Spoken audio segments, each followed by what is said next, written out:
Welcome to Facts TV News, where everything is true. Male patient taken from Cornwall Regional Hospital by cronies. The police were called to the Cornwall Regional Hospital in St James yesterday morning after several men turned up to demand the release of a male patient. It is reported that about 10 a.m., 25 men traveling in 10 motor vehicles drove to the hospital and forced their way inside the accident and emergency ward and demanded the man's release. They reportedly threatened hospital staff and reportedly said they would be in trouble if their friend was not handed over to them. Senior medical officer of the Cornwall Regional Hospital, Dr. Derek Harvey, told reporters that the staff reported to him that they came under duress for the men. The staff decided to call hospital security and the police. The man, who was being treated for a medical condition, was not quite ready to be discharged, Harvey stated.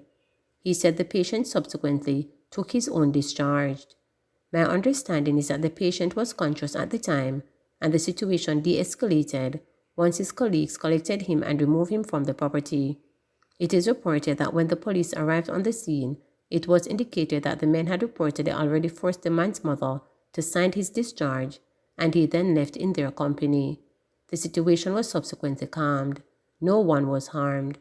The police confirmed that the patient, who hails from Mount Herbert in the parish, is not considered to be a don.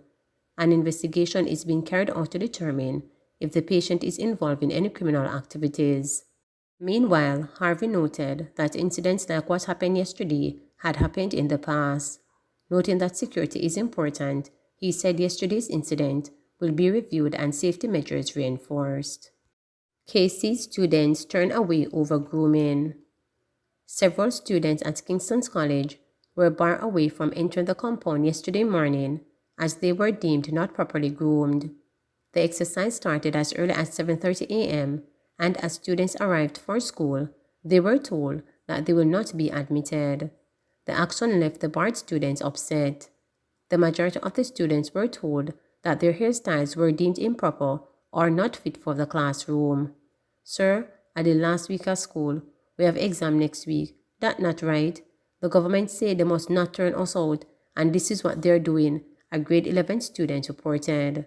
Some of the boys remained at the gate, while others went home.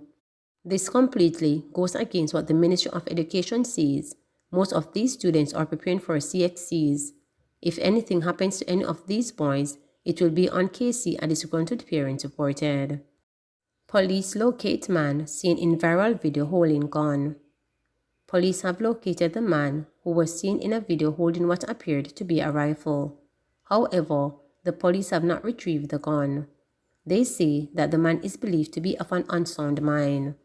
On Monday, the police issued a public appeal for information to identify and locate him. This was in response to the video of him being in possession of a gun, which went viral on social media platforms. Alleged gunwoman co-accused get May 3rd court date. Shadeen Hilton, the St James woman accused of shooting death of Richard Jamaica in Glendevon, and her co-accused, Sion Knight, are booked to return before the St James Parish Court on May 3rd. When the matter was called up yesterday, the court was told that Knight's lawyer, Shellyan Hyman, would be unavailable. Hilton's lawyer, Charles Sinclair, said that Hyman had previously indicated that she wanted to make several submissions before the court. Presiding Parish Judge Sasha Ashley set a return date of May 3rd. Bail was extended for Hilton, and Knight was further remanded. The allegations against Hilton and Knight are that on August 12, 2021, Baker was driving along the Salt Spring Main Road in St. James when he stopped to carry out checks on his vehicle. A white Toyota Axio motor car reportedly drove up beside him shortly after, and the occupants opened fire, hitting him multiple times before speeding off. Baker managed to drive away from the scene and encountered a police patrol, to which he reported the incident. He was taken to the Cornwall Regional Hospital, where he died while being treated. Acting on Baker's information, the police reportedly pursued the shooters and caught up to them at Sam Sharp Square, where Hilton was subsequently discovered to be the getaway car driver. She was arrested and later questioned in the presence of her attorney, following which she was charged. Subsequent investigations led to Knight being arrested and charged. St. Elizabeth Municipal Corporation honors first mayor of Black River.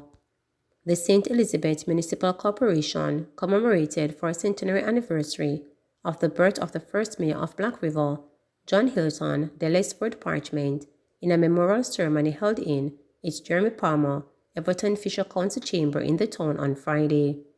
In his opening remarks at the memorial ceremony, Chairman of the municipality and current mayor of Black River, Derek Sangster, hailed Parchment as an exceptional human being. He was a true son of this our beloved parish of St. Elizabeth, and he served us well, blazing a trail of commitment and dedicated service, not only here in the parish, but indeed to our country Jamaica, Sangster said recently during the commemoration at its April month council meeting. He has left with us all a legacy worthy of emulating and of honor, and so our commemoration of his life of service to mark the 100th anniversary of his birth, celebrated on April 5, 2022, is but a little token of our gratitude which yesterday extended to his family and to others.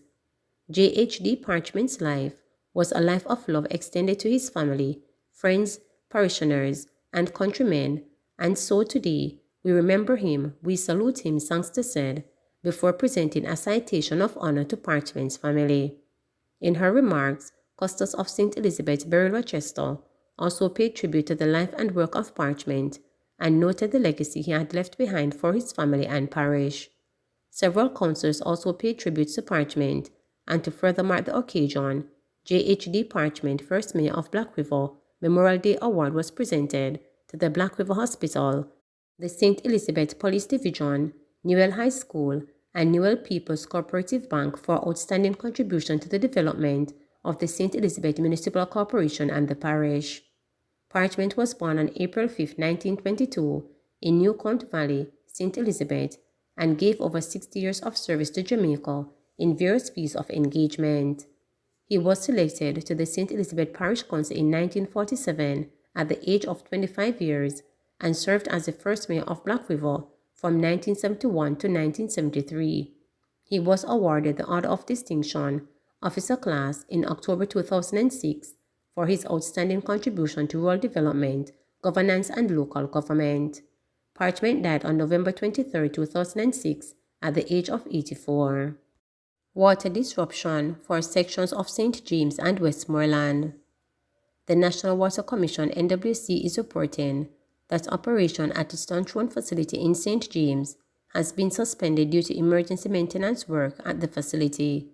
As a result, customers in St. James and Westmoreland who are served by the facility will experience a disruption in their water supply. Affected areas include in St. James, Dunthorpe and Retrieved. In Westmoreland, Marchmont Road, Germantown, Seaford Town, St. Leonard's, Mount Spring, Coffee Garden, Chesterfield, and Gardner. The NWC says every effort will be made to complete the necessary work and restore operation at the facility by Saturday, April 30. Jamaican woman living in UK killed in St. Andrew, person of interest named. Detectives from the Halfway Tree Criminal Investigations Branch, CIB, are probing the circumstances surrounding the killing of a woman on Graydon Avenue in St. Andrew on Monday, April 25. The deceased has been identified as 29-year-old Safia Davy, a Jamaican who resided in the United Kingdom. Reports are that about 11:30 a.m., a property manager found Davy unresponsive inside a bathroom and summoned the police. On arrival of law enforcers, her body was seen lying face down in blood.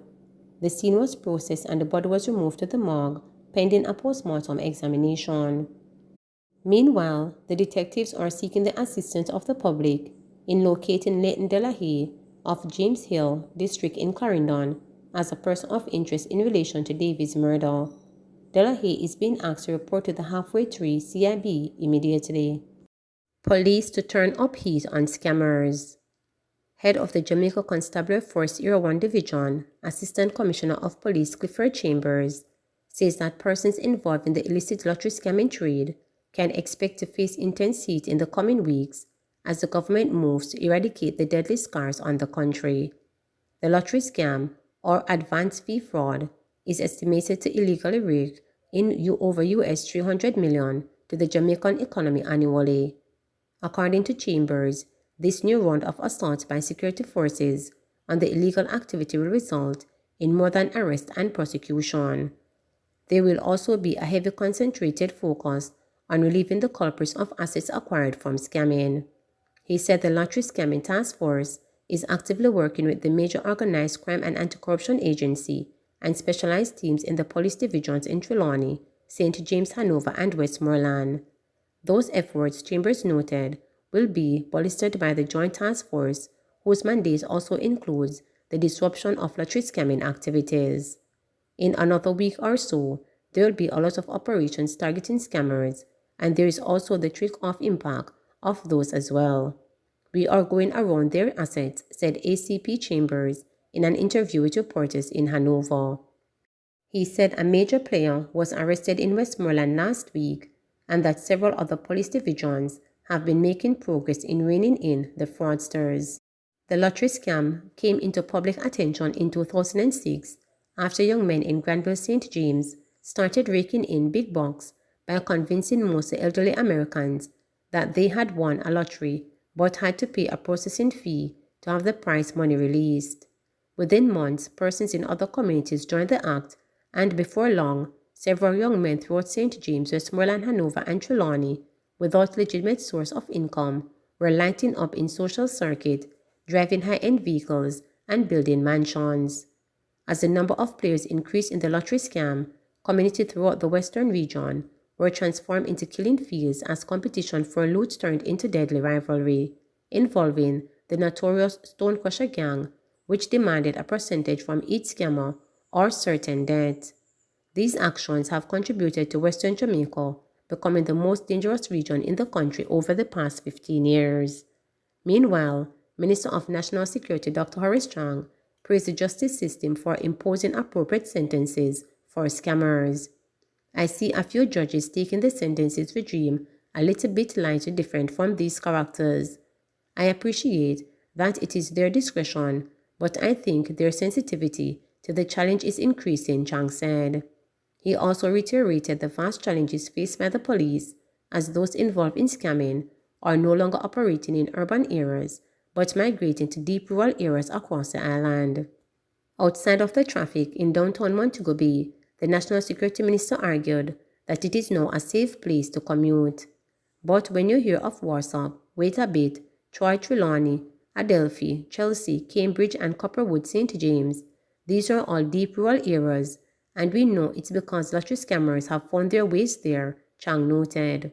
He said the security forces are working to prosecute migrating criminals and that the government is committed to giving them more resources this year because the fight against this particular crime requires more human and technical resources for them to be able to deal with the thing, which is part of the whole emerging cyber activities that is the real threat. When pressed as to whether security forces will be able to keep up with criminals in light of the government's plan in developing the technological footprint of the country, Chang said the government will not allow criminals to disrupt its drive towards economic growth and prosperity. We have to move in that direction, and we are going there with the broadband services we are about to offer across the island in getting into our schools and so forth. We have to prepare our security forces for it. That's what we are doing now, because that is where the threat is moving, he stated. Please remember to subscribe, like, share, and click the notification bell for daily updates.